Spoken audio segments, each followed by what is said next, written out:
Bismillah. Après son opération, la première personne qu'Octavio voulut recevoir dans sa chambre à la clinique fut Gwendoline.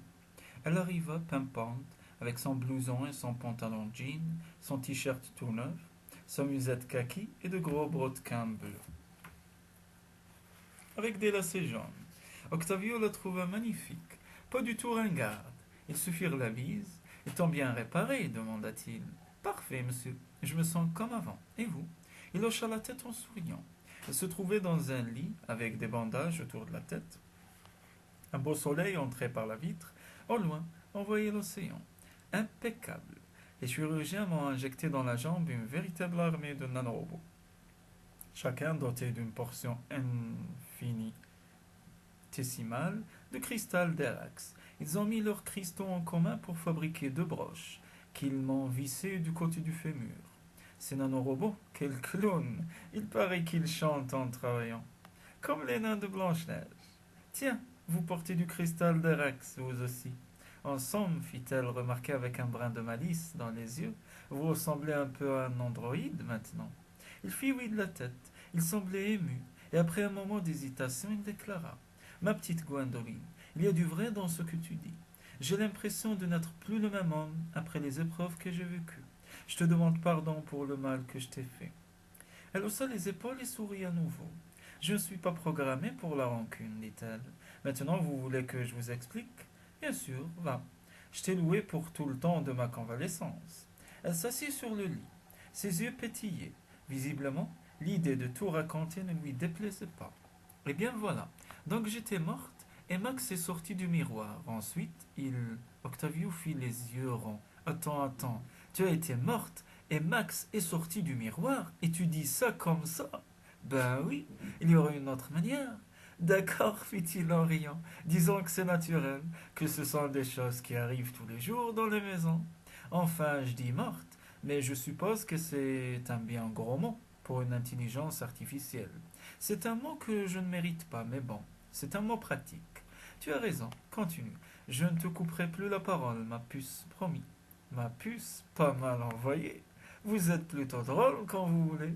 Donc Max m'a prise dans ses bras, il m'a emporté à travers le miroir, jusque dans sa lampe. Vous savez, lui et moi, nous sommes un peu cousins, puisque c'est l'endroit idéal qui nous a créés. Nous sommes les EA de l'AI. Vous connaissez le slogan? Alors il m'a soigné. Enfin, juste. Les premières manips. C'est un génie, Max. Il sait plein de choses, mais il ne dispose pas des outils de l'agence. Disons qu'il m'a bricolé. À un moment, il m'a parlé de vous. Qu'est-ce qu'il a dit? Il a dit que, excusez-moi, monsieur, il a dit que vous aviez bien mérité ce que vous arrivez, que vous alliez mourir et que personne ne vous pleurerait. Max ne ment jamais. Alors j'ai décidé de sortir du miroir pour vous tirer des griffes de la maison. Je suis une EA conviviale, faite pour aider les humains.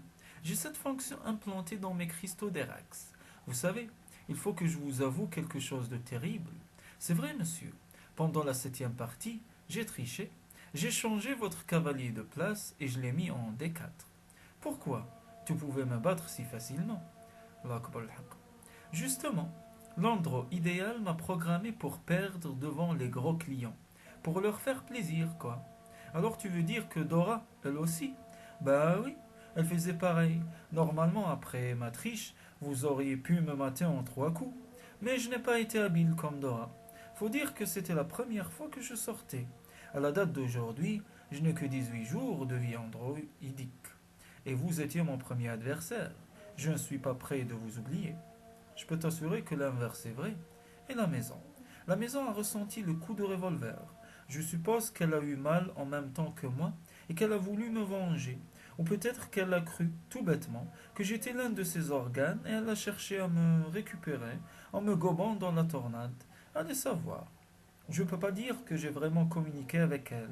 J'ai ressenti simplement des choses, des ondes de douleur, de peur émanant d'elle.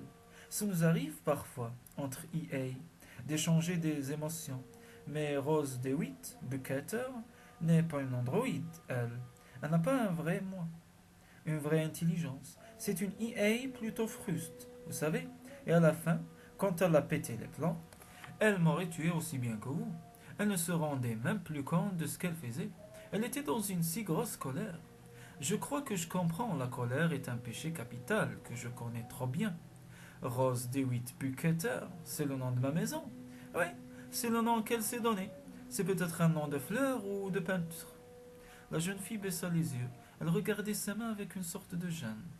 Vous savez, confia-t-elle à mi-voix, à part le jeu d'échecs, je ne connais presque rien à rien. Par exemple, les nains de Blanche-Neige, tout à l'heure. Je n'ai pas compris ce que vous vouliez dire.